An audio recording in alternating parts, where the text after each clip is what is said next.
seakan menjadi sebuah tanda perpisahan. Kritina Yun Abu Bakar, ibunda AKP Rianto Ulil Ansar bercerita bahwa putranya kerap menghubunginya lewat ponsel. Sang bunda mengaku sering video call dengan AKP Rianto Ulil Ansar dan saudara-saudaranya. Saya video call sama anak-anak saya 2 hari yang lalu. Dia sering video call dengan adik-adiknya, begitu pula dengan keponakannya.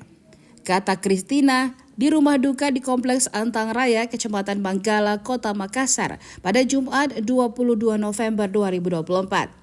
Usai mendapatkan kabar duka di subuh sebelumnya, Kritina kaget dan tak menyangka putranya meninggal dunia. Saat video call, kata dia, AKP Rianto Ulil Ansar hanya bercanda bersama keponakannya. Sebelumnya diberitakan Kasat Reskrim Polres Solok Selatan AKP Ulil Ansar tewas ditembak oleh Kabak Operasional Polres Solok Selatan AKBP Dadang Iskandar.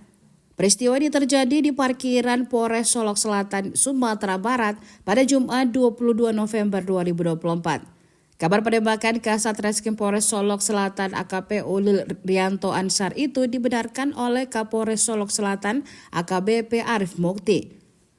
Saat ini dalam tahap pemeriksaan oleh Polda Sumatera Barat. Begitu juga dengan motif penembakan masih menunggu hasil pemeriksaan dari Polda Sulbar. Download Tribun X sekarang, menghadirkan lokal menjadi Indonesia.